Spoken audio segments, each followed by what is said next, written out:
Hi, I'm Jeremy Crosby. And I'm Nick Boucher. We're your hosts for the program that's all about your city, Talking Fitchburg. Every weekday, we pull together the news, events, and information you need to stay on top of what's happening in the city of Fitchburg. Find Talking Fitchburg on cable TV, Roku, Amazon Fire, Apple TV, and our live stream on the web. Plus, you can find all our headlines and stories on Facebook, YouTube, and our video on demand service. This is your city. Keep up with Talking Fitchburg and the issues affecting you and your neighbors.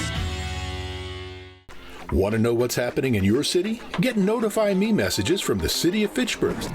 Visit fitchburgwi.gov on your computer or mobile device and select the big Notify Me button on the left. Enter your email and/or phone number, whichever is best for you to get notifications. Scroll down the list and select all the topics you're interested in to receive email or text messages about. You'll be notified every time one of your topics is updated. Sign up for Notify Me, one more way to keep up with your Fitchburg government.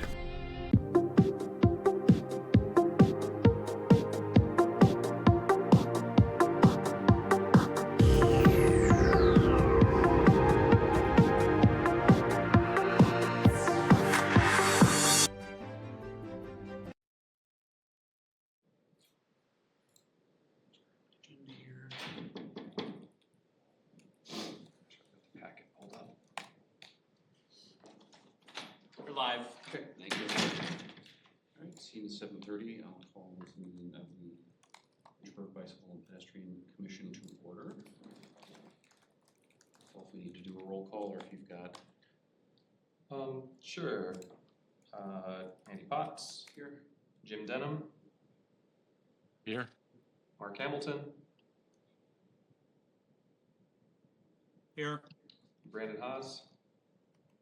Here. Kelly Jitzer. Here. Alder Maldonado. Here. And Ryan Husselman. I think we're just waiting on Ryan, but yeah, everybody else is present and accounted for. Okay.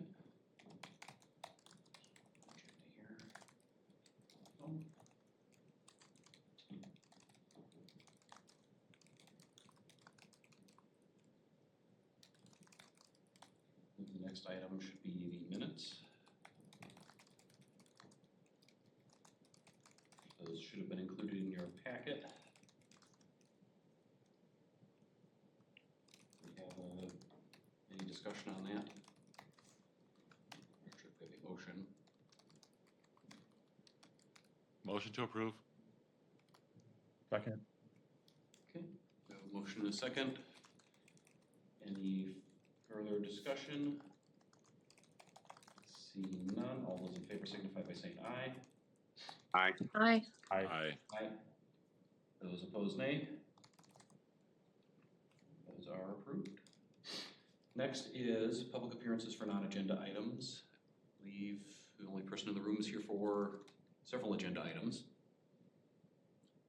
So we'll move on to, and I believe no one else submitted a slip. No other, nope, no submissions. Okay, we'll move on to agenda item 4A, resolution R-235-25, supporting the STBG-TA grant application for the Traceway and Post Road path. We have some comments on We that. do have a registrant on that, so Steve, go ahead. Thank you, Chair. On behalf of Bike Fitchburg and the Bike League, we strongly, the Bike Fed, Wisconsin Bike Fed, we strongly support this. This is a great example of how we built our path system. Wish list items go on to the CIP, and then the city commits to working on a particular route, and then opportunities come up, and because staff has been able to put them into our plan, we take those opportunities. So the hub just opened, and the hub has a 10-foot path in front of it for about a quarter of the width of Traceway Drive. And this grant, if it's application, if it's successful, will connect the Fish Hatchery Greenway to the Cannonball, or nearly to the Cannonball path.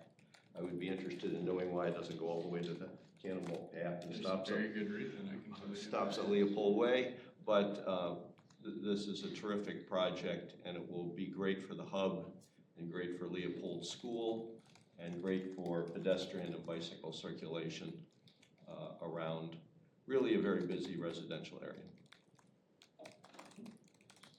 Any questions, clarification for Steve? So we would need a motion and a second so we can have a discussion on this. Move to approve. Second. Motion by Joe, second by Jim. Ross, if you wanted to go over. Yeah. So this resolution, we've already applied for this grant, and we've been recommended for funding by the Greater Madison NPO to WISDOT. The NPO recommends their slate of grant funding for TAP grants, and then WISDOT generally just approves what the NPO recommends. But this resolution of support is a required piece of the grant application. So even though it's basically already been put through the process, we just need this to kind of finish off our application. So this grant just reaffirms this commission and then council's support for this grant application. And it basically tells the MPO and WISDOT that we do have the, local funding match for this, and we're committed to spending it on this project if we're selected. So, and then to answer one of Steve's questions, this path does go almost all the way to the Cannonball Trail, or Cannonball Path. It doesn't go all the way there because it ends at the Fitchburg border, and we've coordinated with the city of Madison. They're just gonna build the extra 100 feet of path as part of their normal path repair projects during the summer that we do this. So I have one other quick question for Ross. Did Fitchburg in fact write a letter of support? No. Do you still need that? It would be great. Yeah. Okay. I was gonna talk to you about that after. Yeah. We do support it. I have a question. Go ahead, Joe. Just given that part of this will cross the border into Madison, would it make sense to also get the support of maybe a city council member across the border? I think that's Yannette Figueroa Cole's district. I can reach out to her if that would be helpful. So this actual project that we're applying for the grant funding for won't build that portion of path that's in Madison. That will be done separately by Madison, not technically as part of this project, but support from a Madison council person would be great. I think certainly a letter of support could add that context. This direct project isn't in my district, but the coordination is gonna benefit the district. And we have that listed in our grant application already that, Madison staff have confirmed that connection will happen. So they're not just building a 100-foot stub to nothing. Yeah. Okay. Well, if that would be useful, then let me know what would be best to have her say, and I'll reach out. Yeah, I can do that. Thanks, Joe. Or Alderman Maldonado. Yep. Okay. Is there any other comment or any other questions regarding this project or this resolution? Yeah, I've got one just more general question. First, definitely in support of this. I think it's a great project. But do multi-use paths have the same requirements as the sidewalk as far as property owner snow removal, or does the city take care of the whole path? The city takes care of snow removal on multi-use paths. Got it. So the property owner is not responsible at all. Awesome.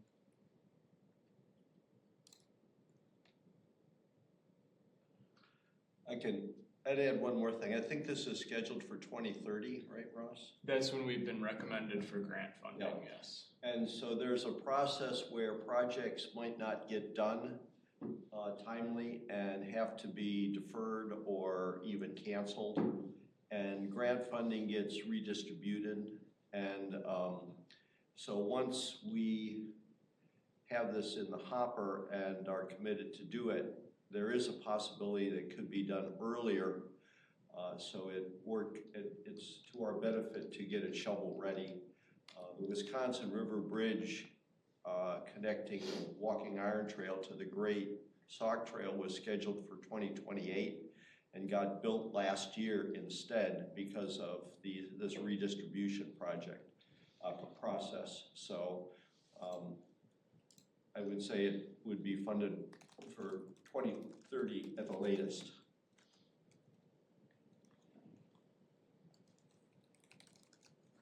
Is there any further discussion from the commission?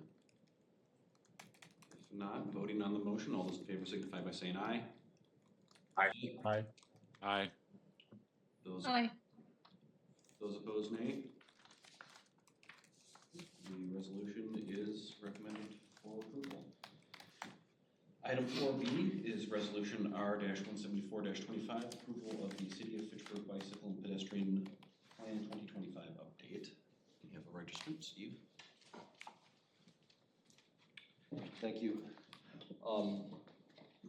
I'm speaking, certainly I support having a plan and a plan update. I'm speaking against the adoption of this plan in its current form. Commissioners who are not here in person received an email Monday evening with 10 pages of comments. One widespread comment is that Bike Fitchburg provided a lot of the images that are in the plan, but along with captions describing the activity or infrastructure pictured. And instead they ended up in the plan more like decoration. Very few of them are really in a section that illustrates illustrating the text of the nearby section. Certainly the images that are in the infrastructure toolkit and some of those things that came from Minneapolis are captioned and are showing what the text is talking about. But some of the other ones, pictures of bike rodeos, pictures of activities and so on, are just plopped in the margin, and would not even be clear to the reader that they might have been taken in Fitchburg. So that's a front to back comment. Also, we asked that the photos be credited to us, and they weren't. So I asked that they be removed or that the photo credits that were promised be added. But then there's many, many more detailed comments. Perhaps the biggest one in terms of action items is that is asking for more city staff to work on bicycle and pedestrian matters. It could be part of an FTE, but this role is not literally called a bicycle and pedestrian coordinator. A role is not really described in very much detail, and it's scheduled as a long-range goal, which is 2030 or later. Having a bicycle and pedestrian coordinator to review all kinds of projects and policies and investment from the point of view of people biking and walking is the top recommendation by the Bike League for Fitchburg to improve its bicycle friendliness. That really needs to be promoted to be a higher priority. It's not the place for this plan to say, oh, we can't afford it till then. We need to lay out what needs to be done. And then if the council agrees by adopting the plan, then they will find the funding among their priorities. Another thing is that large swaths of humanity are deemed responsible for some of these action items, like city staff or appropriate commissions. And that really is not a recipe for getting things done in an accountable way. If, for example, speed limits are to be reduced, then it should be the responsibility of a very specific person, such as the Public Works Director or the Chief of Police or the Traffic Safety Committee, which includes both of those people. This doesn't, I think, provide the necessary detail for a roadmap that will lead us to success. And that success we've defined as being bicycle and pedestrian enough to get our walk scores up, to get gold bicycle friendly community rating. So I recommend more work. Mark, you have a question for Steve? No, I would like a second to comment on Steve's comments. Is that okay, or I do it later? I think, how about we get to if anyone has any questions specifically for Steve, then we can jump right to you after that, if that works. Thank you. So are there any questions on Steve's testimony? Okay. Steve, just for clarification, Steve, you're suggesting that there's a major reworking before we hit go on this? Well, We're not like yes. ditching the entire thing? No. I think that global change, making the images useful, should be done, and I would like the comments. Some of them are very minor, like typos or minor clarifications. Other things are more substantial corrections. I didn't give them 1, 2, or 3 stars on their importance, but there's about 8 hours of work on the review and typing comments for you, and I would like them to be addressed in a future draft. The timing was not, we did not get, as commissioners know, we did not get a final one until the referral draft came out. Before that, we only had text in August. Steve, did you notice I sent you my comments? I shared with you I took your document and added comments to it, and there are other typos and other things that I pointed out. I don't know where this will go next, but I appreciate all the great work you did evaluating it, and I wholeheartedly agree with your comments about giving this a little more teeth for one thing, and making sure that we get a plan that we really all wholeheartedly endorse before saying yes. Yeah, I appreciate the difficult position staff was in because of this being underfunded really from the get-go. It was pitched as an update. Really, it's not an update, it's a whole new plan. It doesn't really in any useful way refer to the previous plan. There are some things repeated from the previous plan, but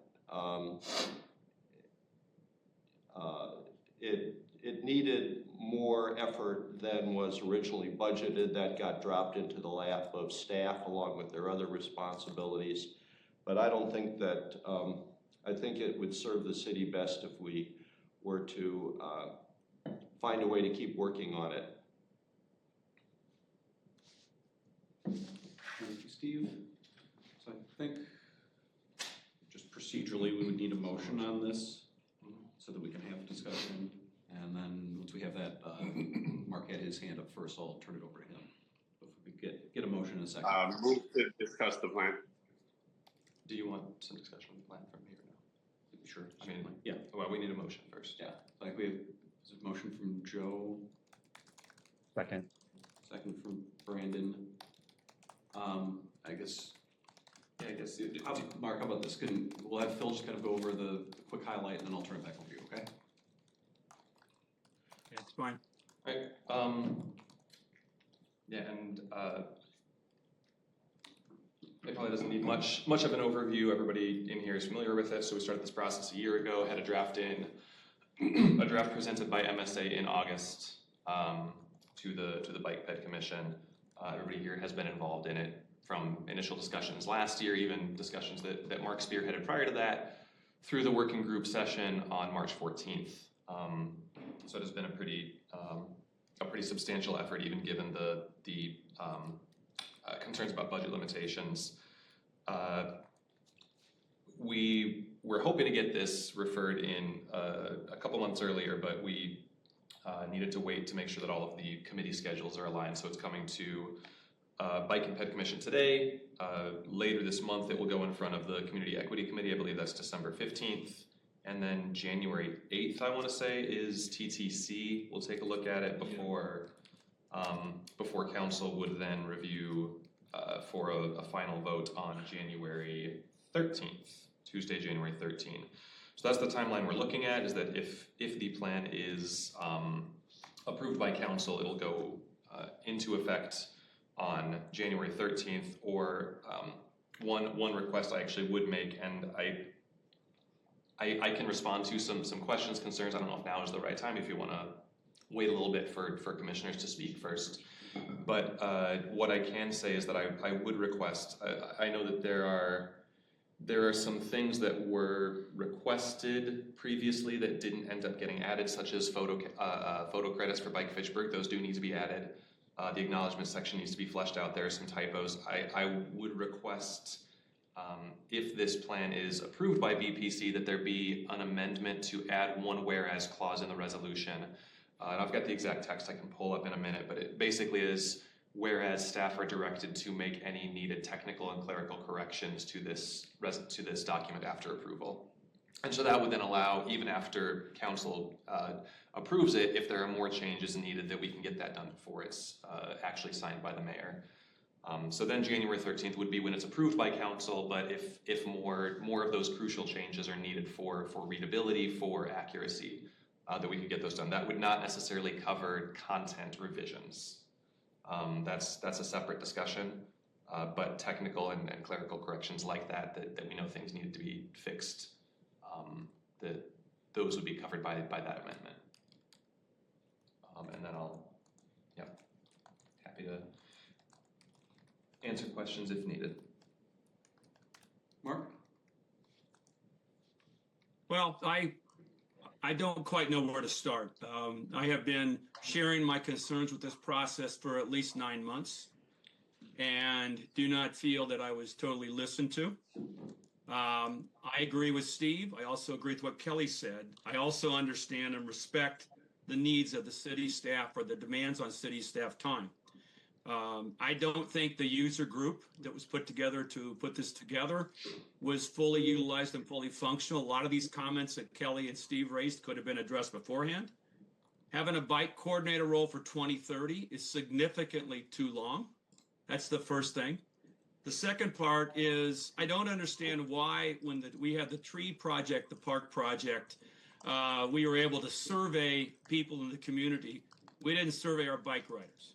And we did with the chamber 5 or 6 years ago, a survey, I think it was during COVID, that got feedback. Why we didn't ask the people in our community to have input on this is beyond me.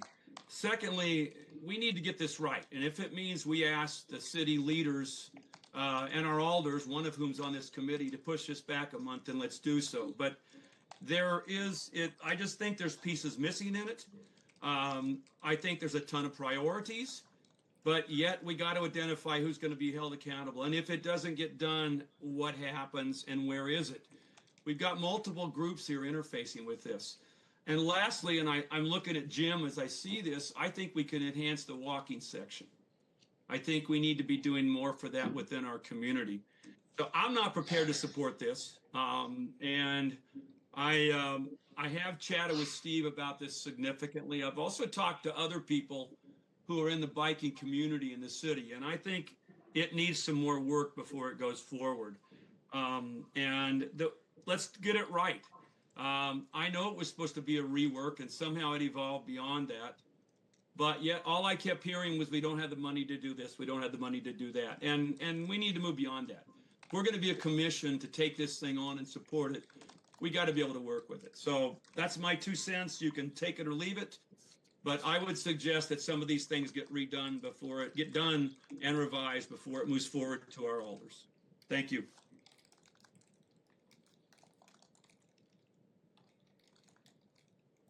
Is there further discussion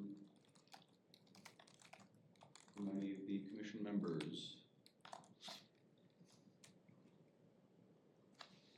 City staff had any? Yeah, just a couple points. I guess on the question why comments weren't addressed beforehand, we had a draft presented in early August. We gave 2 weeks for folks to submit comments. We didn't receive any of these comments. I know I got one email from an individual that just said, hey, I didn't have a chance, I didn't review it. Sorry, I can't provide comments. It was hard to make corrections on things that we weren't alerted to. When we received a couple concerns in late September, we offered additional opportunity for comments. We offered a meeting, and that was not taken up. So I would at least like to push back on the idea that we were ignoring comments. We simply weren't aware that there were certain concerns. Would be happy to still discuss some of those and meet to talk about them. I would push back on the idea that it's just an additional month delay. If we're just making the technical and clerical corrections, it'll be a couple weeks of work, because it's not just a block of work, it's fitting it into staff schedules with existing other projects and priorities. If we're looking at significant revisions as are being suggested, it could mean additional budget from city has to be asked for to bring MSA back on board for more work. It could mean a several month delay as staff works to figure that all out. So just kind of for context there and what it would mean to have more significant revisions. I guess I would say that I feel like there were a couple points where we did have to reach back out and ask for things to be redone with the consultant, but they did follow the process that was laid out from the beginning.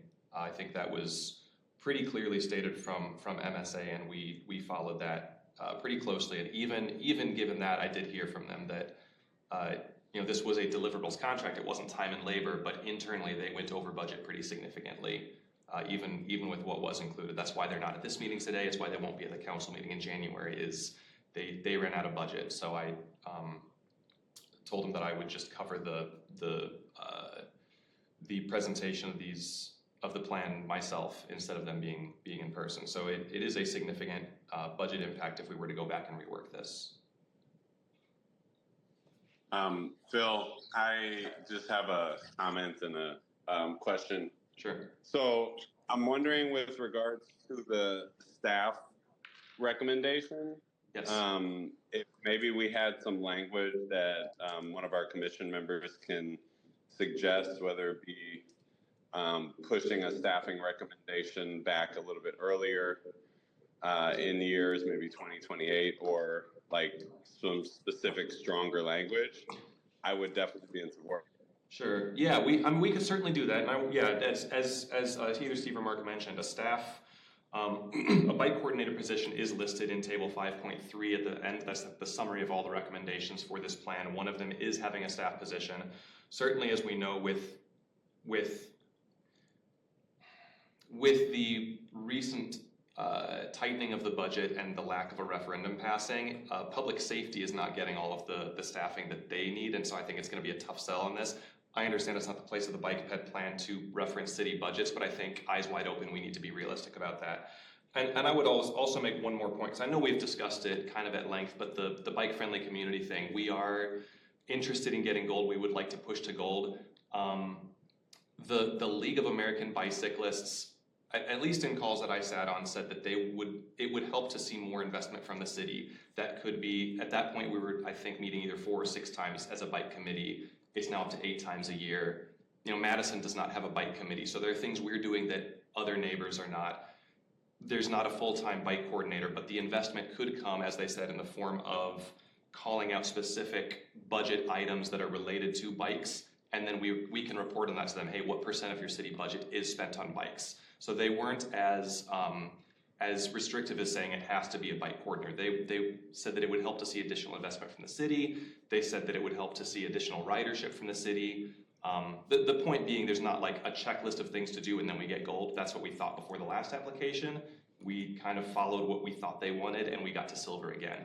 And that's kind of why I've been really clear that, at least from a staff perspective and trying to implement all of this stuff for the city, it's much more useful to be informed by the bike-friendly community scorecard than to be driven by it. I think we need to say what's best for Fitchburg and what is going to help us become the city that we think we can be, instead of what does the bike league want, what does the bike league want. I think that could become distracting and maybe even interfere in some things that we know need to be done because it wasn't called out in their scorecard. So I do want to just kind of reiterate that. I know we've talked about it previously, but that's, you know, a number of the scorecard items were alluded to, directly referenced in the plan.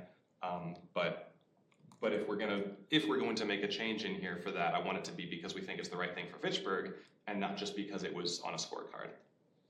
But Phil, just as a follow-up to that, do communities that are roughly our size in the area have these types of positions, like a Sun Prairie, a Middleton, or even like suburbs of Milwaukee? They don't. I actually reached out to HR about a month or 2 ago, and they went through their networks, and the only city that I'm aware of is Madison that has a bike coordinator. I would imagine Milwaukee does. I haven't looked into that, but you know, Madison's not comparable size or budget-wise. Milwaukee certainly isn't.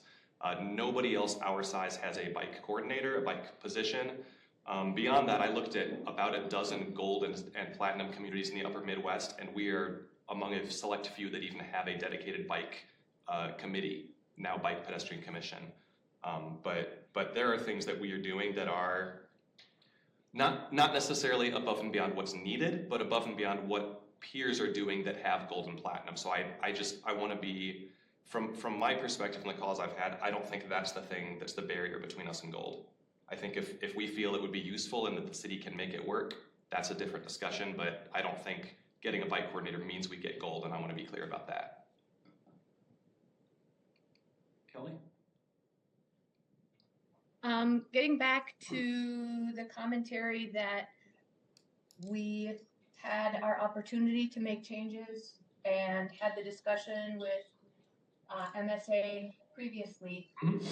One of the most important changes that was stated was that we wanted commentary about slip lanes being not safe, and that has not been done anywhere in the document at all. All it says is the way it was redesigned was, quote, not preferred by the bicycle committee or biking groups. So I did actually after oh, sorry.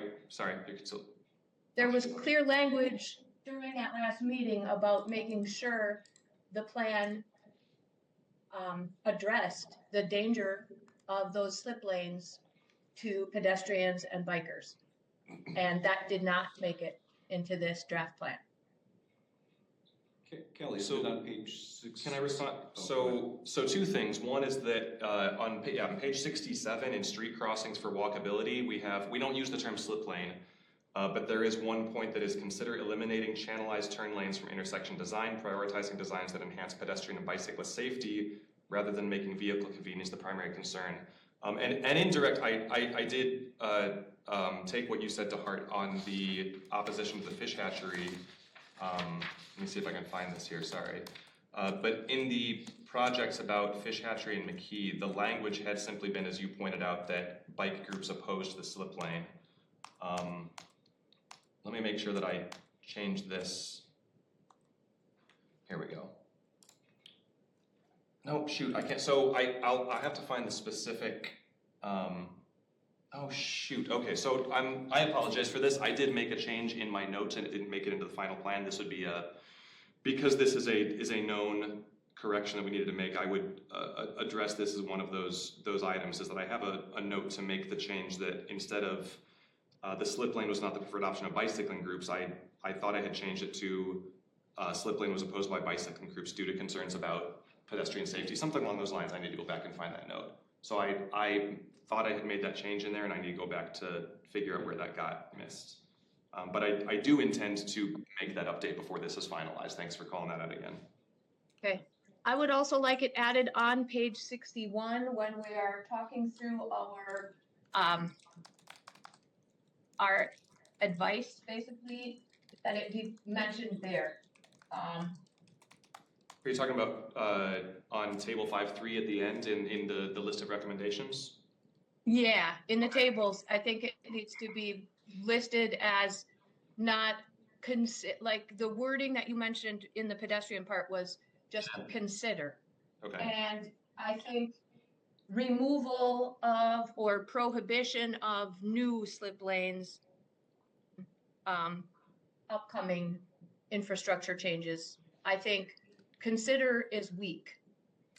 It's very optional. I don't want it to be, you know, you can consider something and always say, no, we don't care because the convenience of the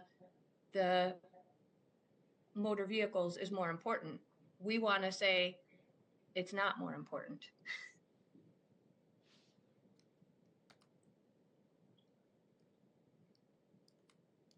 And I guess also kind of, since you questioned, use kind of the term slip lane, would it be helpful to just put a parenthetical after channelized turn lanes to just say slip lane, since that's what most people call them?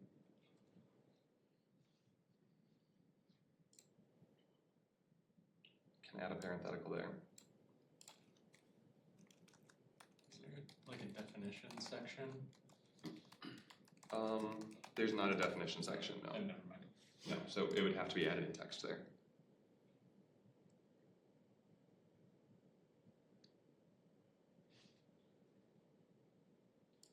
Are there other comments from the commission or questions from the commission?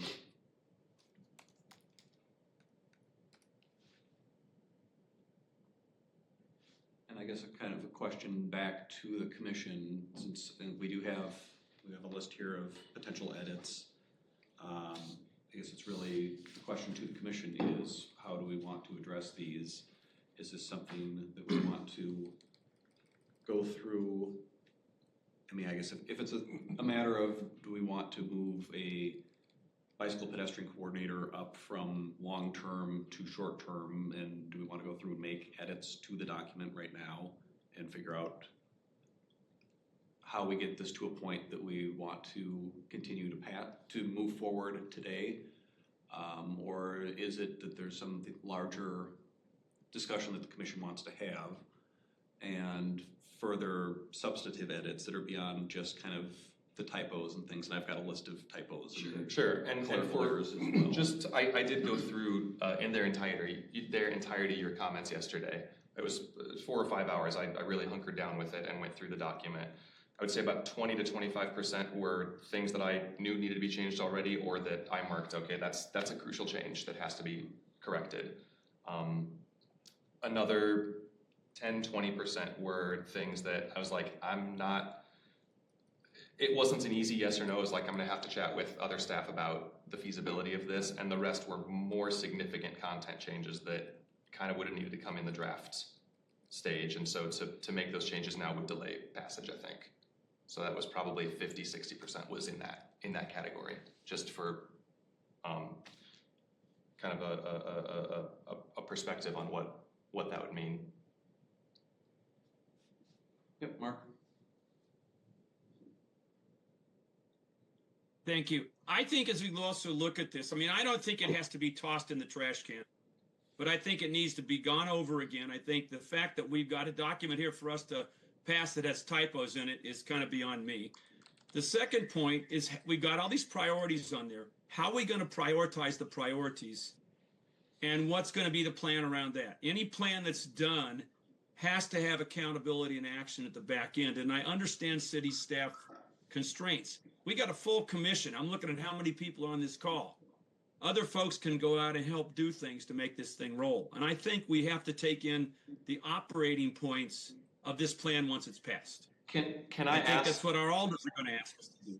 Can I ask you, Mark, what you mean by accountability? Because we do have responsible parties in here. We have timelines. The only other accountability I can think of is people like being people being put, I don't know, like job performance based on whether these things get done or not. Like what accountability? I think you've got to use your. I think you've got to use your commission. I think this group needs to sit down and go over them and say, this makes sense, that doesn't make sense. Our commission, before we were a committee, back when we were just a committee, went over the old plan, identified all the priorities that we saw. Every member on that committee, some of whom are on this call, identified the things that that we needed to be focused on. That's what I'm saying. I'm using the term operationalize the plan. And I understand that, you know, as Steve made the comment, you can't have 10 different parties trying to work on one issue. Somebody's got to coordinate it and take the lead. I mean, it sounds and like I just don't think sure. Phil, I don't think it's there. We're not going to agree on this. I don't think it's ready to roll. That's all I'm saying.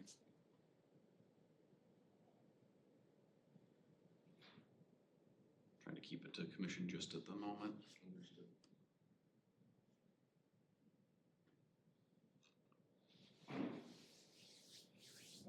Realistically, Go ahead, Brandon. yeah, one question. Realistically, can we commit to any sort of routine schedule in updating this? So I know the last plan was 2017. Here we are in 2025. I don't know if that just sort of happened naturally that we felt we needed an update here. Would it be correct to say, okay, we're going to commit to a 5-year refresh on this, and every 5 years we're going to launch a new version, or how is that handled in other situations? So I believe the last plan called for a 5 or 6 year update, so this is a little bit behind that. I think the standard update cycle for city plans is actually 10 years. It depends on the plan, but 10 or some even more. I know like Madison in Motion is kind of the guiding document for various transit things in Madison. That's a 2017 plan that they're still operating from. I think personally, just with given the implementation considerations, I think 5 years would be an aggressive timeline for regular updates on this plan. And so I think we put 10 years in here as the update timeline, because this was when we began this, it was 7 years since the last plan was passed. And there was still a substantial amount from the previous plan that needed more work, that needed to be addressed. And so that's why a lot of this is more of an update of the 2017 plan, is because there were a number of recommendations and goals that were still relevant. It wasn't like we needed a brand new refresh. So I think that what will happen with any plan is you have your timeline to get things done, and then in the intervening years, some stuff falls off the map and some stuff comes in there that you hadn't known it was a priority when the plan was passed. So it's a guiding document. It's not so much a directive of do A, B, C, D, and then you're done. You know, it becomes kind of a living document. You know, so I would anticipate if we tried to update this again in less than 10 years, we would find a similar situation, that a lot of the stuff is kind of still just getting pulled from one document into the next because it's still germane. Sure.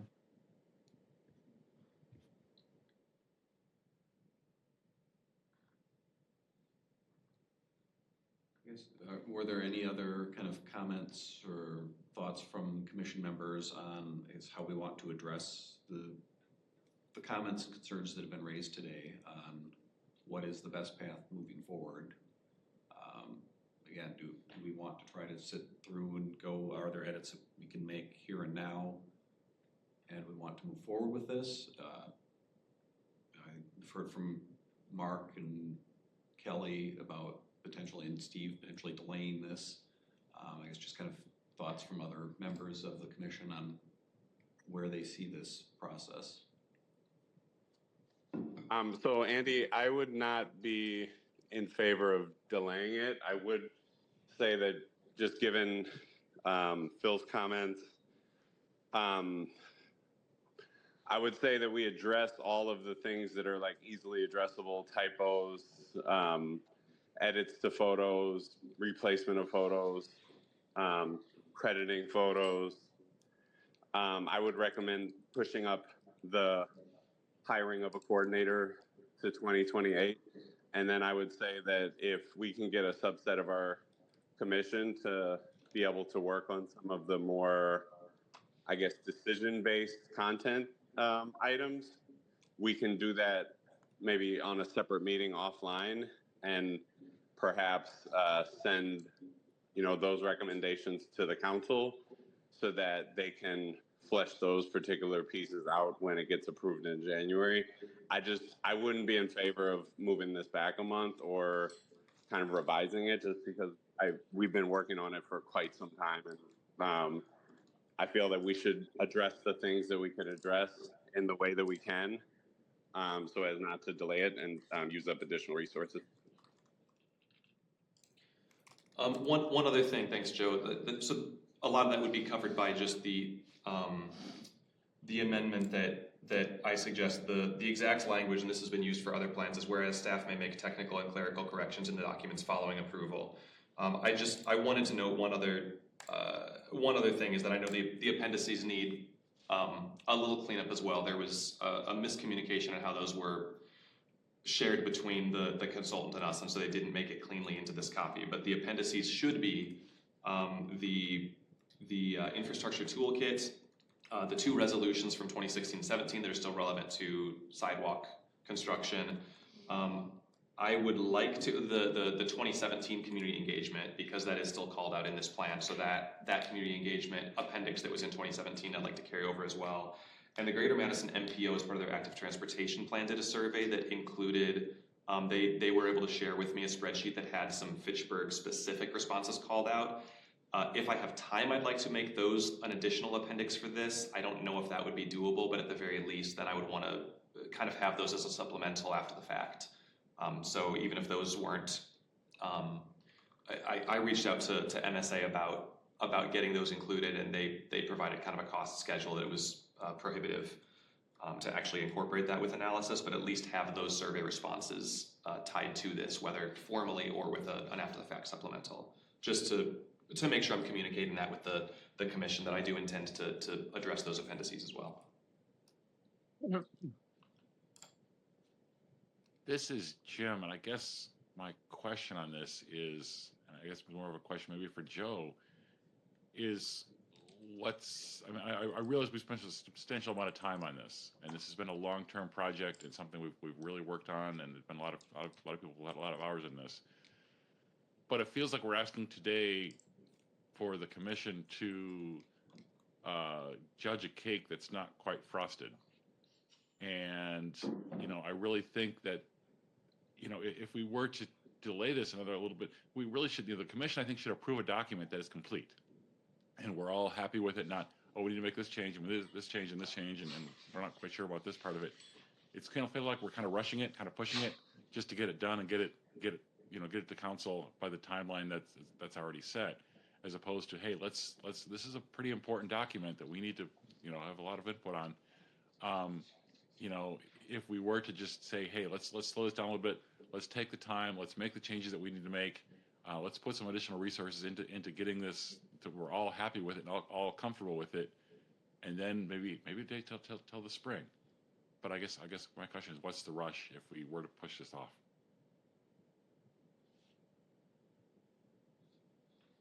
Kelly? Is Joe able to answer that? Because I know it was a question for Alder Maldonado. I guess, yeah, Joe, if you had. I think the time spent would be fine, but in terms of additional resources with the consultant, I wouldn't necessarily be in favor of that. If it's something as a commission that we can kind of work out amongst ourselves in another meeting, I'd be in favor of it. Just it just seems that we're, I don't want to go super over budget with our consultant. That's a concern that I have. I think that ship sailed, but. And I would say just at some point there has to be a finish line. So we've had multiple working sessions. We had what turned into in effect a 2-month draft period for comments. We could certainly open up a new draft period.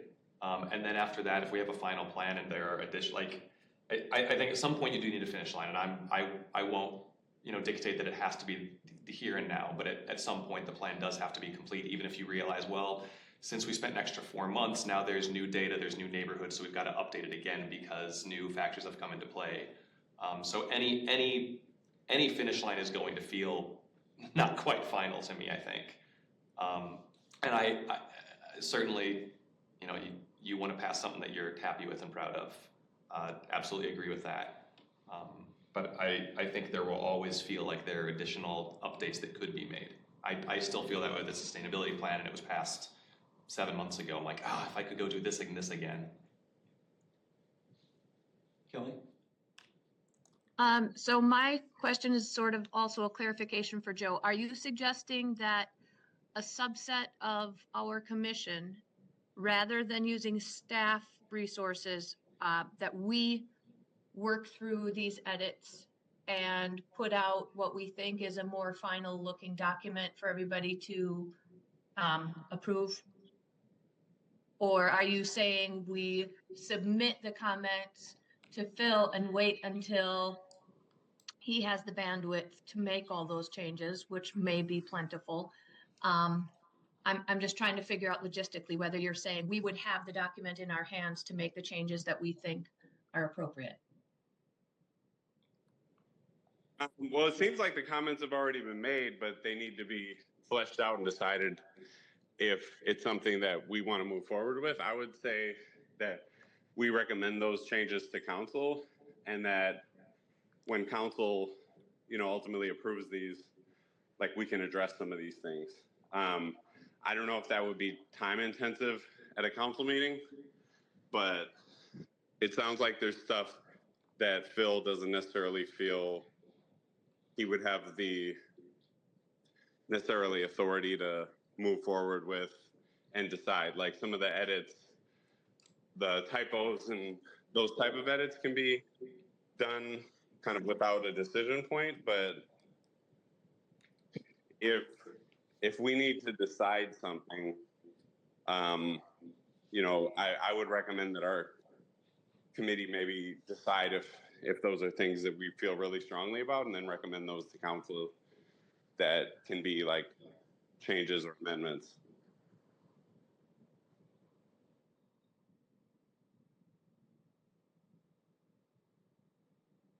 Kelly? Otherwise we can just extend this meeting and talk about those things right now, but I don't know what folks' times look like here.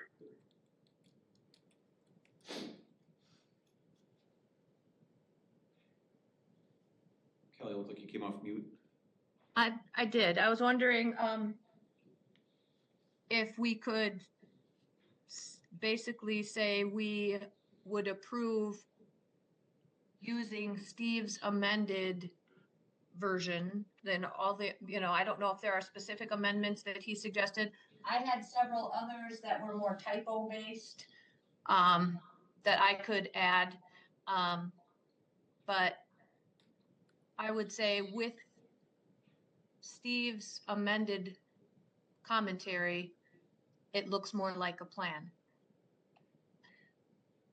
And it doesn't feel like a complete plan to vote on without those. I'll say there are a couple things, there were a couple things that I'm not sure if they're possible. So if we just blanket, say with Steve's commentary, there are a couple things with map changes that I'm not sure if they exist in Dakota's map layers and ArcGIS. So there may be some things in there that are not doable. Just as I'm not sure how we would handle that then if that's what's voted on, that everything in here needs to be done.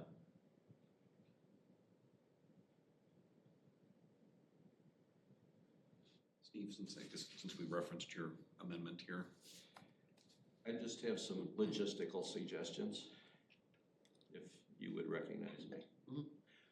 So two things. One of them is that I emailed to Andy, and I will make the suggestion here that this commission should have been primary or is primary for this matter, and therefore it should have received, it should be last before it goes to finance and council.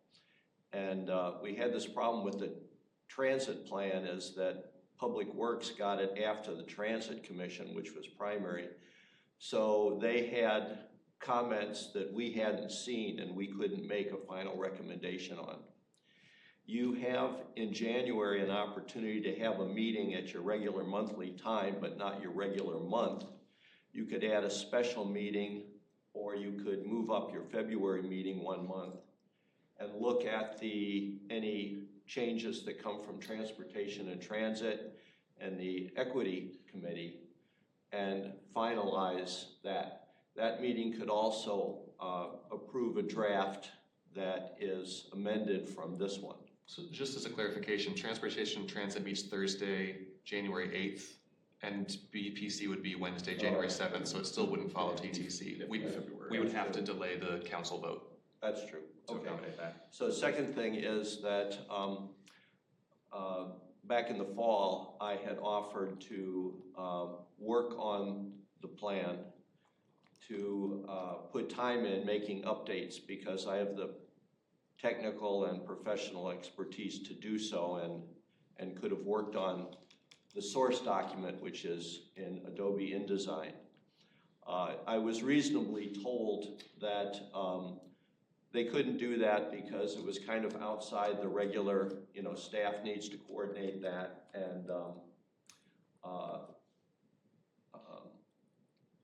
and so that they couldn't kind of let the thing go outside the system and then bring it back in, and I understand that. However, Bike Fitchburg is a corporation with governance and officers, and the city could contract with Bike Fitchburg to do these changes that we're talking about today, and provide for you a new draft.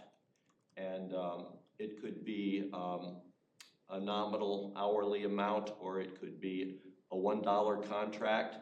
But if Bike Fitchburg were to be a city vendor and work on this, then that hopefully would take care of the problem of not allowing us access to the source document. So I just put that out there as an offer, as a way to get some of this done. And I would be happy, as part of that, quote, contract, unquote, to, in turn, run the draft by each commission member and get their further comments, so that we would not run into the fact of having to notice an additional meeting of the committee or a subcommittee.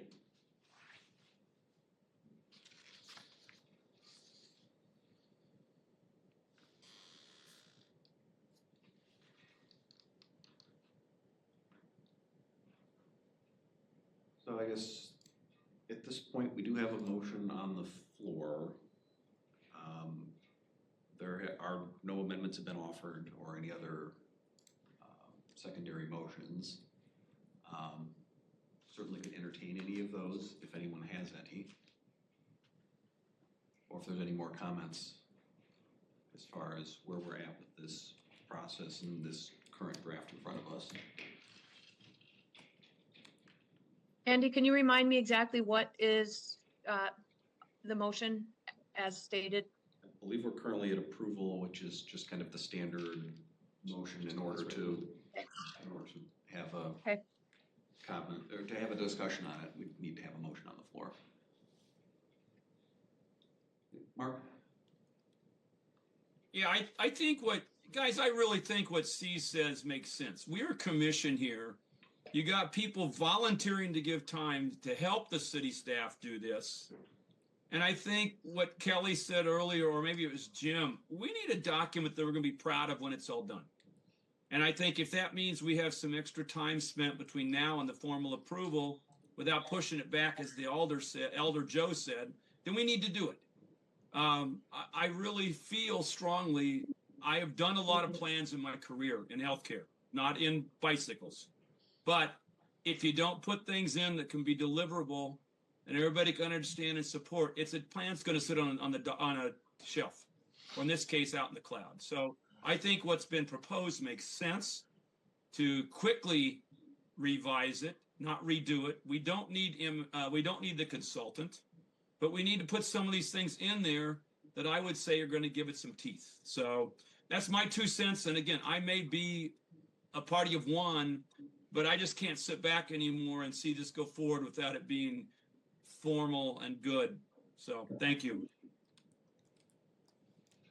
This is Jim, and I would reiterate what was said about the other commissions. I mean, if we're going to have the CEC look at this, and also the Transit Commission, I mean, what's going to happen with their recommendations? You know, are we as a commission going to get to see those recommendations before it goes to the full council? I mean, it's kind of like, oh, they're going to make recommendations, and then we're not going to know about those recommendations before it goes to. I mean, that timeline feels a little off to me.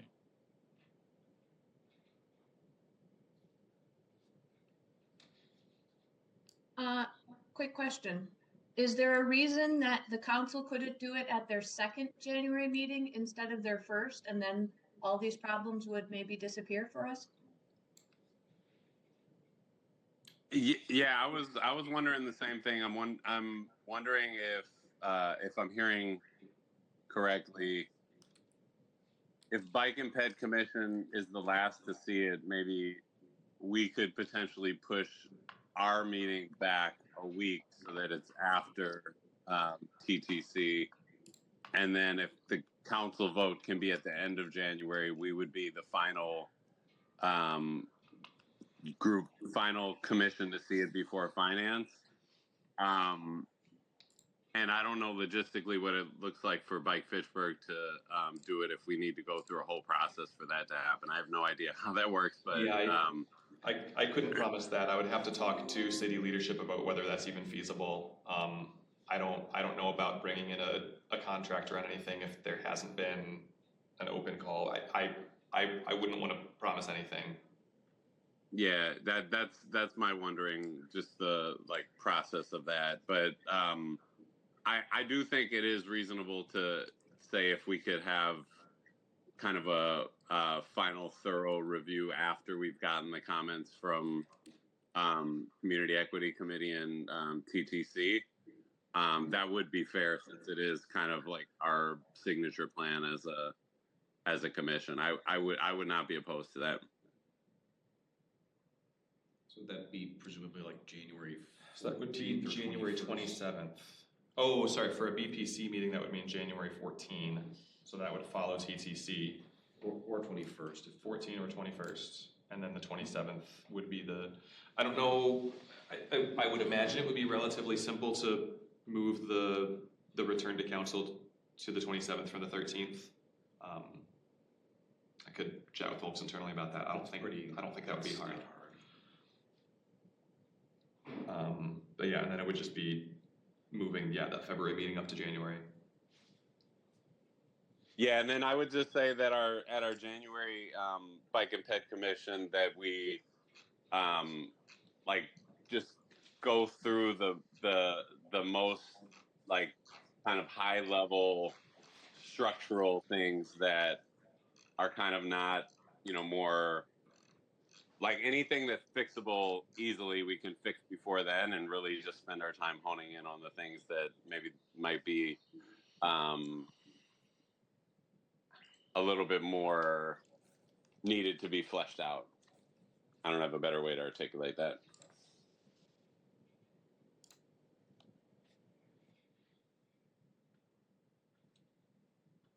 I have a question for Phil. Yep. If you think partnering with Bike Fitchburg would be potentially against the rules, would it also be against the rules for a subset or an individual on this commission to handle those first set of edits and then share that back with the whole group? I don't know. I know when the offer was made for, when Steve offered to handle those edits, the response was that city staff needs to be managing the process and in control of the editable documents for, you know, version control, other considerations. I know that when we contract with a consultant, you know, then we've got some legal coverage there. I don't know what it would look like for a committee to, if you have any experience with that, Ross? No. No. I'm not familiar with the city ever having done that. I wouldn't say it can't happen, but it's something that I haven't discussed with anybody, so I couldn't tell you right now. Like, if you pass an amendment hanging your hopes on that, it may not happen. And that would need to be aware that I don't know if it's possible. Yeah, it's a city procurement question. Right. In terms of, is it a sole source vendor type of situation? Right. It would depend on the dollar amount. Yeah. Well, if it's a BPC subcommittee, then it's not about dollar amount. It's just about whether that is appropriate. That's why I suggested whether it's not adding a appropriate within subcommittee. city processes. Suggest that one possible motion would be to table this question until sometime in January. That would certainly be a motion. It's a possibility.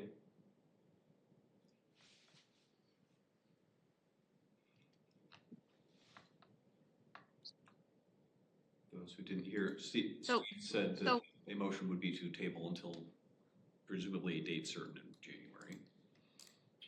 So would that mean that the other committees would be looking at the current version of the document, or could some changes, some of the edits be made before the next committee is supposed to look at the document and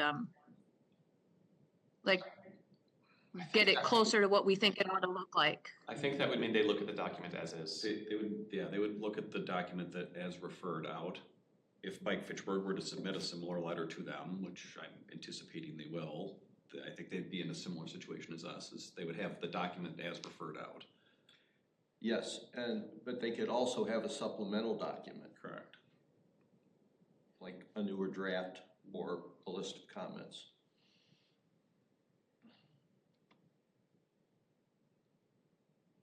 And I would assume, Steve, you'd want to be present at like those other committees meetings to like explain any context that they may need. Like you have to be. Steve's the chair of TTC, so that's an easy one. I'll go to the equity committee. Well, I meant community equity committee.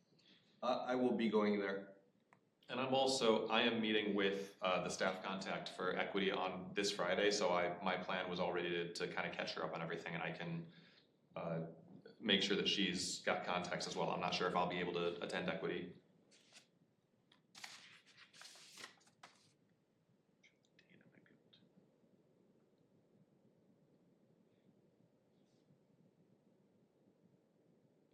So at this point, we still have a motion for approval. Unless someone wants to make a different motion. Well, Andy, I don't know if this is inappropriate as in your role as chair, but like where's your head at with kind of this process and where we're at? I mean, I think generally I think largely it is a good document, but agree there are some spots where it could be touched up. I agree, I think we could move up the bike and ped coordinator, and there's some other, I mean, I also have a pretty decent list of technical typo type corrections. But at the same time, if the commission's not comfortable with it, I'd like to get the commission to be comfortable with it. And if that means we need another month to look at it and come back in January, I guess I'd rather have something that the commission can support than have a divisive document that people are not on board with.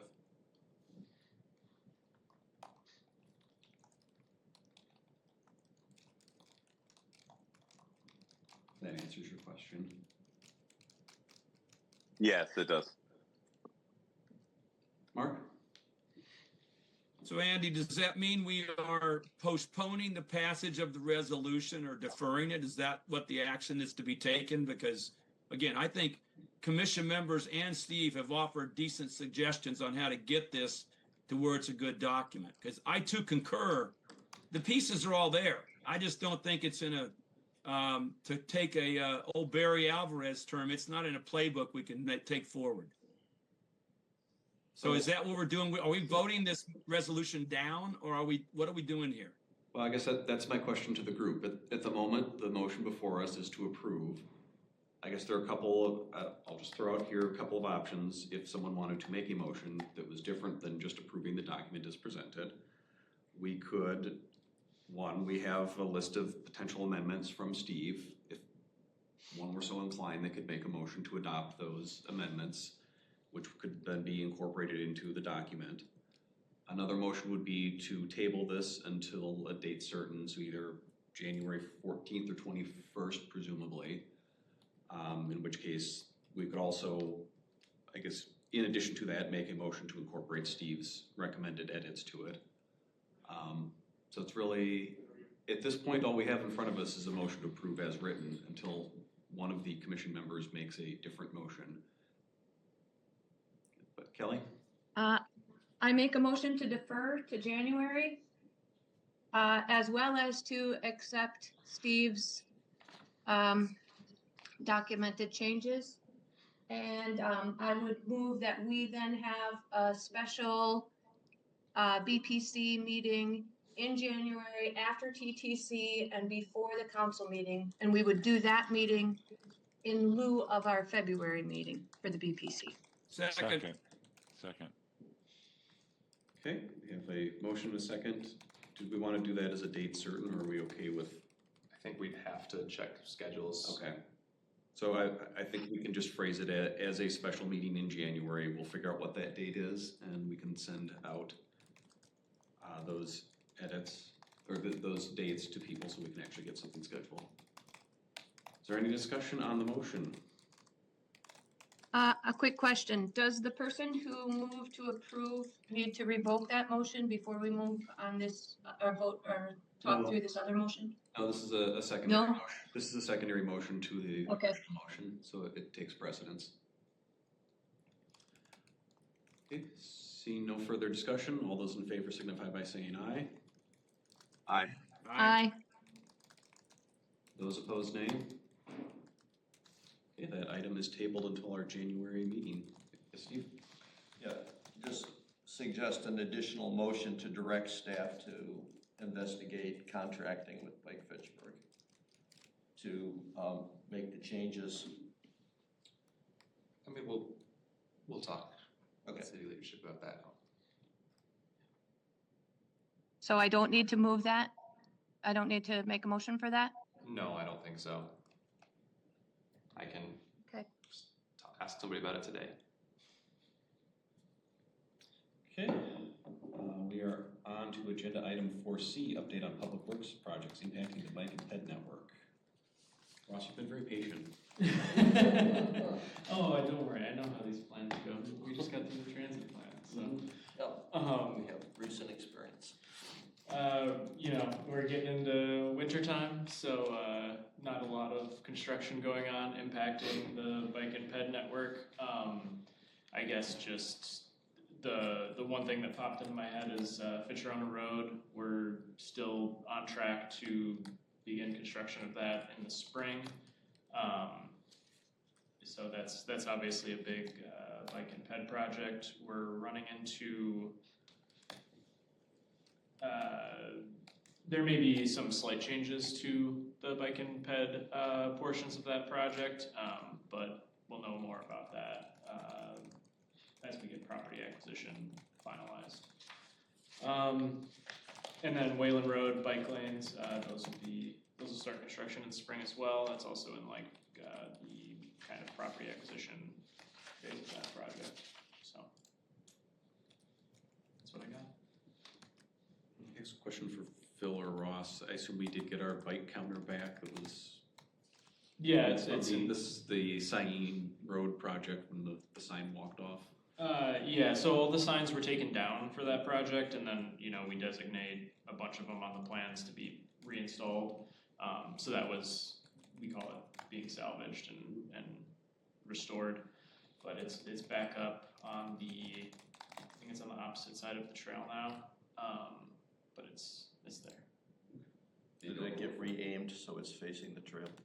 I think it needs a little bit of work still.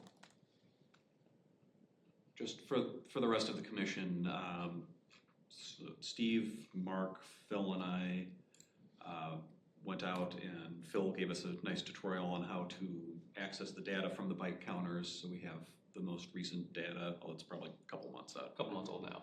Now. But while we were doing that, we discovered that one of the trail counters was missing, and because it was attached to a sign that was removed temporarily as part of the Sign Road reconstruction project. But this process informed us it's been salvaged and put back out in place. So We think it's aiming in the wrong direction and it has to be modified to properly count. Yep. At least we know where it is. any questions for Ross? Yeah, Ross, I want to first of all give you a kudos. The project over there on that road is really nice now that it's all done. So thank you for that, and thank you for finding the sign. But again, it looks really good. I've had lots of friends who've come through there and given good feedback on it. So thanks. Thanks, Mark. Okay, seeing nothing further on item 4C, move on to 4D, our RFP discussion. Steve, you had registered on that? No, I just wanted to participate if I had anything relevant, but I don't have a present opening comments. So we had a request from the commission just to discuss our RFPs and their placement around the city, how the determinations are made to put them out, and then sort of looking at design manuals and what's an appropriate treatment at different types of crossings. And really just if people have questions about those, for us any further information about the RFPs. We've been slowly adding them throughout the city, but I know that's something that at least I hear pretty frequently from people within the bike community is, why isn't there an RFP at this road or that road or this crossing? So, Ross, if you had anything to add. Yeah, I was just gonna share kind of some informal warrants or like quantitative points that we use to try to place RFPs. And these aren't, you know, with a traffic signal or a hawk beacon, there are actual warrants in MUTCD that are spelled out. These are more informal. They're not in any official kind of guidance like those traffic signal warrants. But to place an RRFB, generally a location needs more than 20 pedestrians per hour in 1 hour.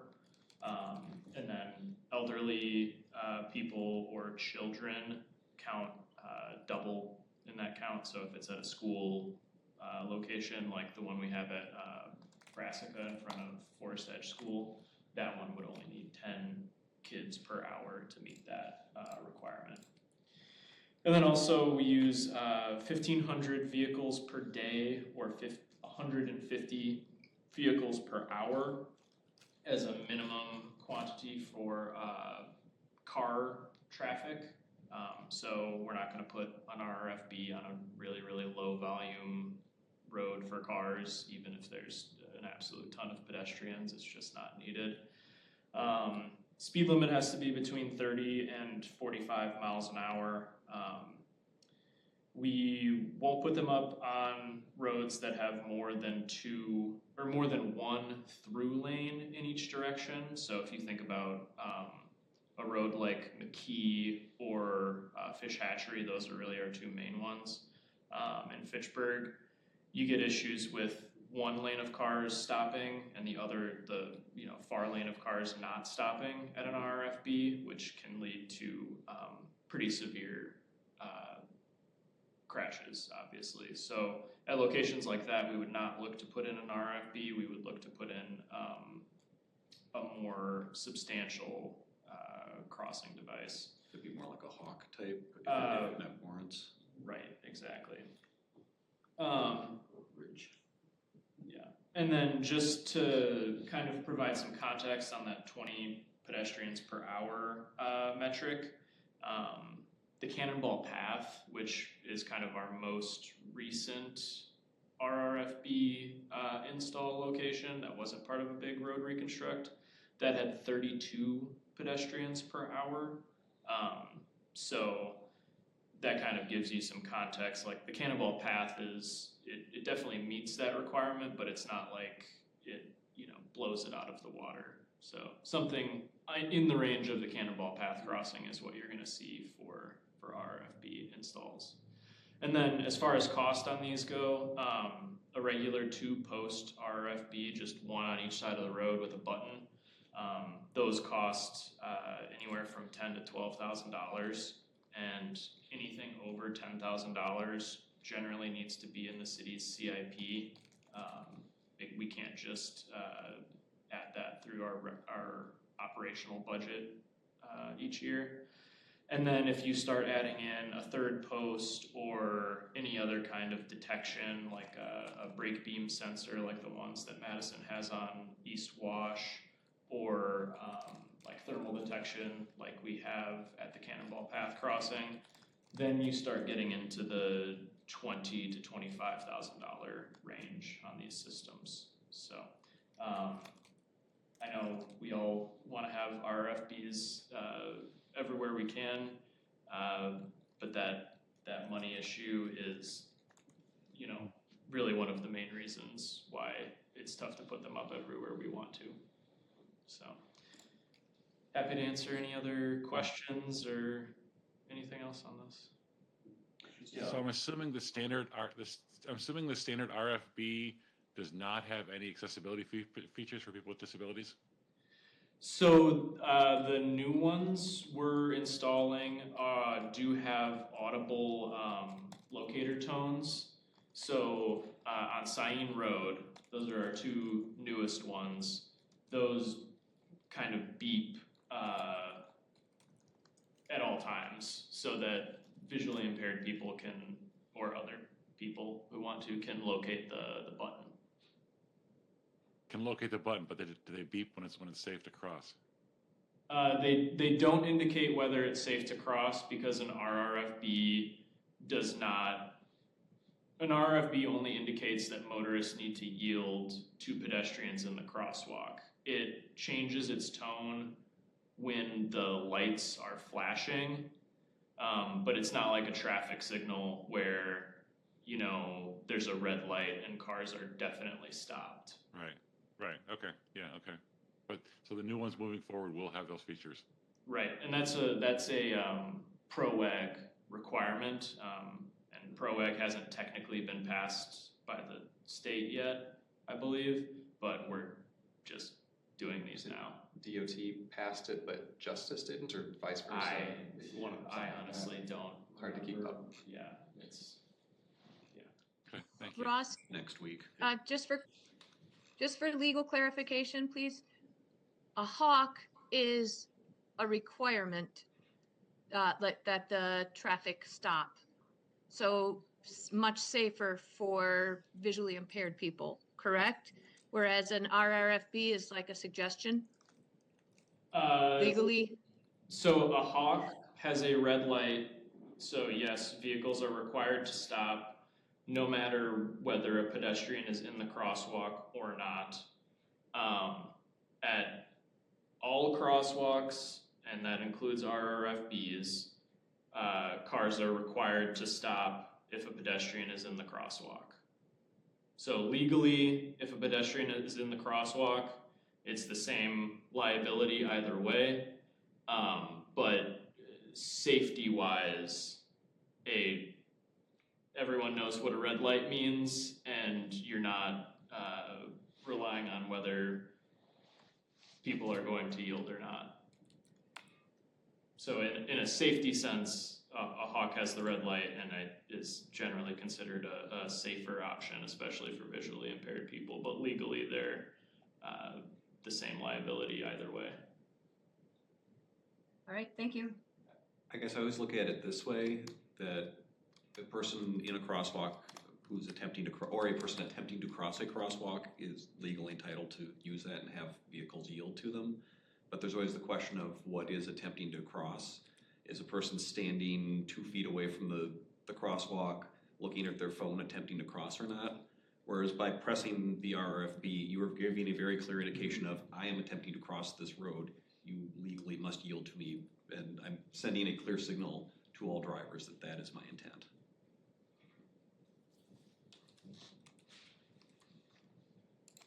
So I had a question for Ross on the cannibal RFB.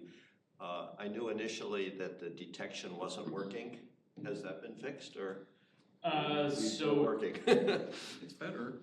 Yeah, so to add some context to Steve's question, we bought thermal detectors for the Cannonball Path crossing. They have issues with snow and rain and other precipitation, where those can basically cause the RFBs to constantly flash, which obviously leads to cars just blowing through them and not paying attention because they're flashing all the time. So when that happens, we've just been turning off the thermal detection until we can get a TAPCO technician out to fix it. Over the summer, we got that all fixed, and it was working great.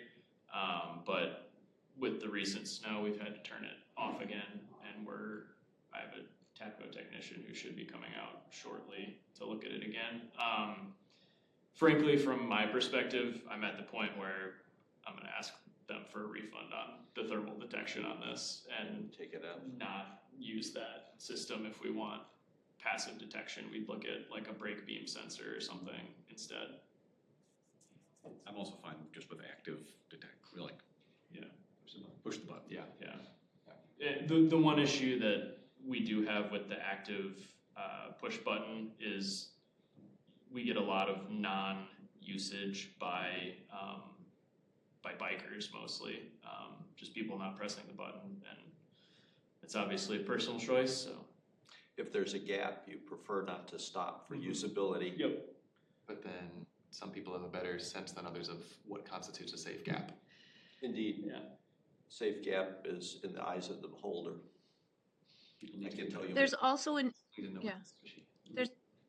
there's an issue often in the winter that while on a bike, sometimes the snow is piled up so high around the push pole that you just can't.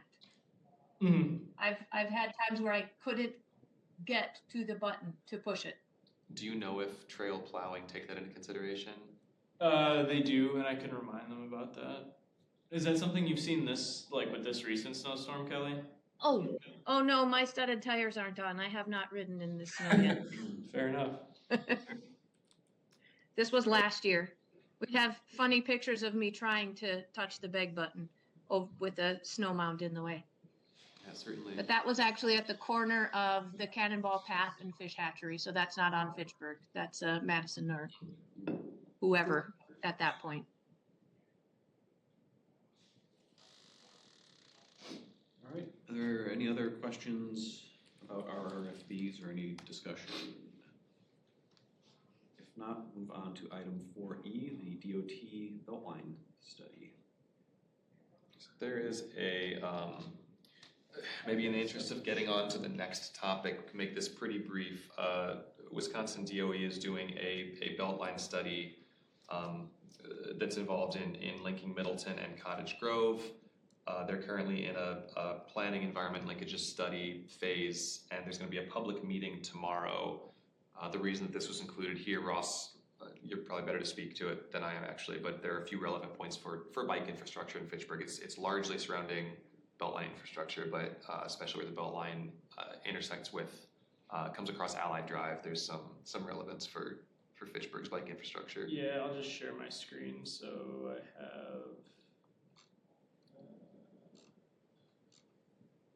have a map up. So yeah, basically, I'll just do the bike and ped recommendations that are included in this plan. So there's 2 highway crossings that would be helpful for bike and ped infrastructure. One west of Park Street that's not in Fitchburg, but it would obviously be relevant for Fitchburg. And then one would cross Highway 14 south of the Beltline, so that would be like connecting Southdale and that kind of North Fish Hatchery industrial neighborhood. You know, it's a very vague location. There's obviously a lot of wetland there that would have to be worked out. It's a great connection. Yeah, and then there's a possible connection from Seminole Highway to the Cannonball Path and Fish Hatchery Road that is proposed either north or south of the Beltline. So north of the Beltline obviously is not in Fitchburg. South of the Beltline, parts of that path might be in Fitchburg, but it might all be in Madison as well. So I've kind of got this map here showing the location. It's circled in red. The green arrows that I've circled kind of show the locations of those two interchanges, or two overpasses or underpasses on the right-hand side, and then that possible path on the left-hand side. What's that path parallel to? The Beltline. Okay, so It might be. it's an east-west path. Yes, it's an east-west path. Okay. And the location is, you know. Is speculative, right? Yeah, it could be probably half a mile different than what is shown, you know. Probably would run largely parallel to Cannonball, except where Cannonball turns and turns Yeah, north. I mean, we're in a very, very vague planning stage, Yeah. so, yeah. So, yeah, those are the major updates. Like Phil said, there's a public meeting tomorrow, at 5:30. 5:30. And if you Google Beltline PEL, all the information for this will come up. You had a question, Steve? Yeah, there is currently a letter out, not directly related to bikes and peds, but related to transportation overall, as the idea of extending the slip lane farther east and west, or making Flex lane. The what? Flex lane. Flex lane, but the flex lane east and west from where it currently is, or adding a full-time additional travel lane in each direction, or both. And Fitchburg is on record with a council resolution opposing that part of the study, the increase of capacity. And there is for advancing, so this is basically Beltline 2040 to 45, and it needs to go through the NEPA environmental review process. And before it does, there is a sign-on letter circulating to ask WISDOT to remove the capacity improvements, which in general the public hates, but traditional engineering sort of says we need to do that. To get it out of the Beltline PEL study before it goes through the environmental review.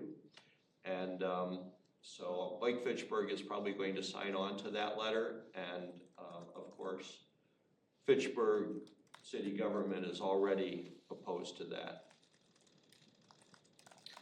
I will go ahead and send a link out to everybody on the PEL study and the public meeting tomorrow, so you don't need to search for it. Thank you. Nothing further, we'll move on to agenda item 4F, the Seminole Highway Badger State Trail intersection discussion. Steve, you had registered on that one as well? No initial presentation. Sure. So this one, Mark, I believe, had asked for this just based on safety concerns at this particular intersection. I assume most people are familiar with it. In part, it has odd sight lines just because it's an old railroad right-of-way that does not cross Seminole Highway at a 90-degree angle.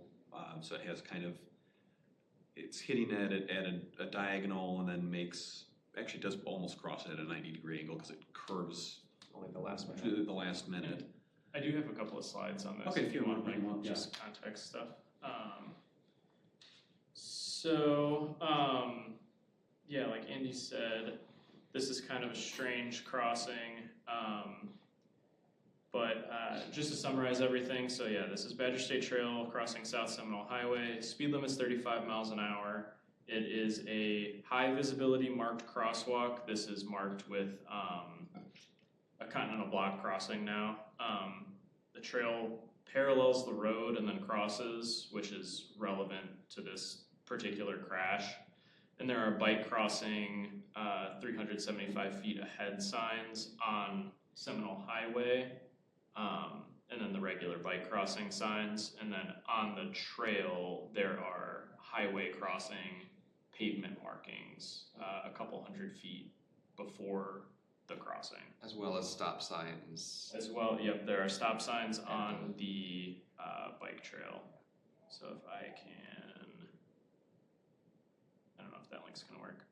If we wanna see that in Google Street View, we can look at it, but. And I guess just one comment on the speed limit, that it is 35 at the crossing point, but does increase almost immediately to the south of the crossing. Right. But that was changed last year. It had been 50 and was reduced to 35 at the crossing, maybe 2 years ago. Yeah, 2 years ago. And then just to kind of summarize the events of this particular crash, this is all from the police report, which I also have if we really want to look at. But the car was driving southbound, the cyclist was biking southbound, car on the road, bike on the trail. The cyclist crossed the road just in front of the car. Car collided with the cyclist. The cyclist was transported to the hospital with what the police officer described as life-threatening injuries, and the driver sustained minor injuries, but I do not believe the driver went to the hospital.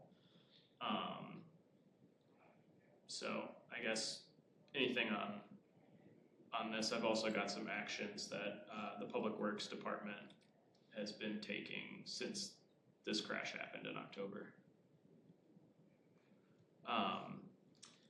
So I kind of took a look at this as soon as it was kind of brought to our attention by the police department. One thing was the stop signs are a little bit oddly oriented on the trail. Since the trail crosses, it makes basically a 90-degree turn, like you were saying, Andy. It's kind of hard to get the signs to where a biker can see them coming up to the sign and not have cars think they're for the Seminole Highway traffic. But with the upgrade to full-size stop signs that we did here, we decided that reorienting those stop signs was not needed. That was something at the TTC meeting when we talked about, I said we were gonna look at, and we decided it was not needed. And then we thought adding better signage on the Badger State Trail to make it clear that a stop was coming up for cyclists was a good idea. There's existing pavement marking, like I said, and I'm working with the DNR on basically making that, right now it's only 5 feet wide, it's on one lane of the trail, and I think making it full width of the trail and saying stop ahead instead of, I think it says highway exiting, it says. Right, so making it more clear that it's a stop coming up will be helpful. And then also, we're working with FACTv and the police department to film educational videos for both crosswalk laws and safety, which are obviously most of the time in concert, but can be a little bit different for both cyclists and pedestrians, and then kind of in concert with our discussion about RFBs, we're filming some stuff about RFBs as well, and Steve and the police bike unit have been helping a lot with those, so thanks to Steve and the police department. Now, also a member of our commission was a model pedestrian.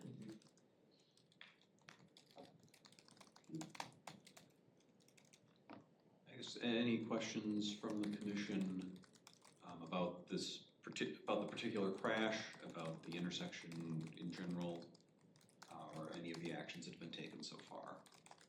Mark? Yeah, again, Ross, I want to thank your group for taking a look at this. I heard about this before anybody in this commission heard about this because I had a friend that drove by there. And I think it's important that when these things occur in the future, our commission knows about it. Safety is one of the biggest jobs of this commission. And so I think we need to make sure there's a process in place that covers this. But again, I think you guys have done some good work on this after the fact. So thank you. I guess one question, and this is really outside of Fitchburg's ability to control it since we don't own the trail, but is there a way to reorient the trail long-term to actually improve that? Or is it just given, I mean, there's wetland to the west of there, plus the solar field. Are we really just kind of space constrained to actually do anything? And again, it's not our it's not our trail, it's the DNR's trail. But. Right. So one aspect of the Rails to Trails program is that the corridor needs to be able to be converted back into a rail corridor if the railroad requests it. I guess I don't think that's happened, but it's tough to reorient things. Sure. It's probably not impossible, but it would be difficult for sure. It would be possible to run a local trail to continue the Badger North as a local trail on the east side of Seminole Highway, and then and connect it across Seminole Highway at the roundabout, so that would be an option for people. Not saying that people wouldn't just keep on the Badger if they were going north. My question would be, Ross, could we intervene by either moving the 35 mile an hour, the start of the 35 mile an hour zone farther south, or by providing traffic calming of some type, and I don't know what, south of the crossing? We certainly could. I think a good step before traffic calming would be to move that speed zone further south. That's certainly an easier change than adding traffic calming. Yep. Traffic calming on Seminole Highway would be difficult just because of the volume of vehicles and speed to just yes. Yeah, I guess I'm thinking of the saw cuts that they sometimes use ahead of four-way rural intersections. Rumble strip. Rumble strips to make a racket as you approach. I was just about to ask about the cost of that and whether it would be an option there. I don't know the cost of that. I've never done it on any roads, and we don't have it anywhere else in Fitchburg. So, in fact, we had some similar treatments that were removed, where the big Blue Stem Greenway crosses East Sherrill Parkway. There was a brick texture, and the neighbors complained about the noise, and so it was replaced with some smooth colored pavement. Less neighbors down here. Yes, no neighbor. Well, a couple neighbors. There's a couple neighbors. But I guess I'll speak to it is kind of a dangerous intersection, and honestly, I don't take it if I'm headed that direction. I'll usually, personally, will just take Seminole Highway, and I have a better sight line. If I'm headed southbound, I'm taking Seminole Highway and then turning onto the Badger State Trail at that point, and not taking Badger State south and making that crossing on the intersection. And right. Similarly, going north, I'll be on the trail coming northbound and then turn onto Seminole Highway to avoid crossing the road. That's just me. Yeah, just to, I guess, add some context to why Public Works is focusing on these changes on the bike trail instead of on the road, I guess. It's the sight lines for the trail are the difficult part here. And we do this at like four-way stops for roads that have sightline issues where you put a stop sign in and that, alleviates the issue. If you have to stop and look where you're going, you're much more aware of the bad sightlines, so. And I guess one other comment on this, since someone out there decided to put convex mirrors, little like 1-inch mirrors on, multiple ones onto the signage. 3 or 4. Yeah, it's like 3 or 4.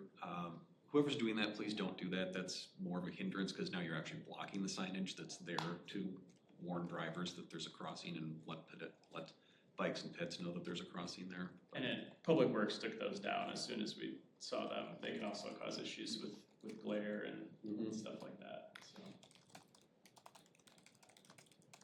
You really don't want people depending on that tiny mirror instead of looking over their shoulder. Again, if we were to do it, we would put a properly sized mirror in there. Okay, any other discussion on this item?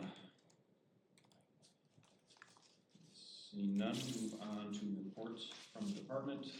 5 days of council update, and Joe had to leave us already. So 5B is the staff update to the commission. I think in the interest of time, no crucial updates to share. Okay. 5C is the Bike Fitchburg update. Steve?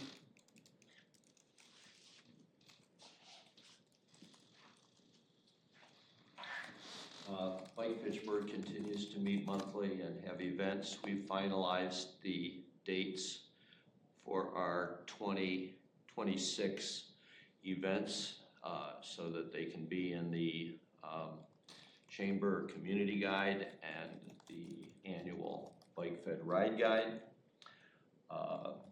We are going to be sponsoring a feeder ride from Fitchburg Family Pharmacy to Breeze Stevens Field for the Santa Cycle Rampage on Saturday, December 13th. So that will be our last event of the year.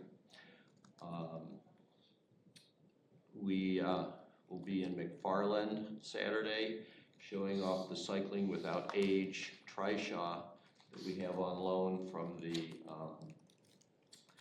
Wisconsin Bike Fed to help the Cycling Without Age McFarland chapter get started. Like us, they are a CWA chapter without a trishaw. So they are kicking off their publicity and fundraising. If you've been down the Cap City Trail, you have noticed some vegetation management activity at the Kyle Steger Greenway site. There have been 2 herbicide treatments and a burn to get rid of the generally invasive understory in preparation for prairie seeding through there. And there will be, as time permits, some tree removals of box elders and a dead apple to open up that site better. And we're working on our agreement with the city to get that squared away.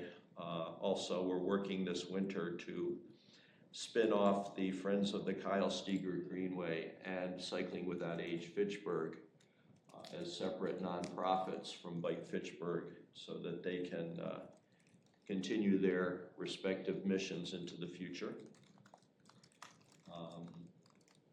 Like Public Works and like city bike and ped activities, we're coming into a quiet season here, doing planning and mapping and that kind of thing. All right, thank you. Any questions for Steve? All right, move on to item number 6, which is announcements. It's now incorrect. The next meeting will not be February 4th. It will be date to be determined in January. Any other announcements? Otherwise, item number 7 is adjournment. Entertain a motion.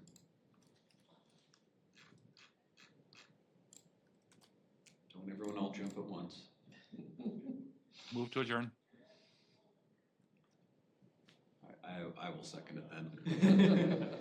All those in favor of adjourning signify by saying aye. Aye. Aye. Those opposed, nay. We are adjourned. Thank you.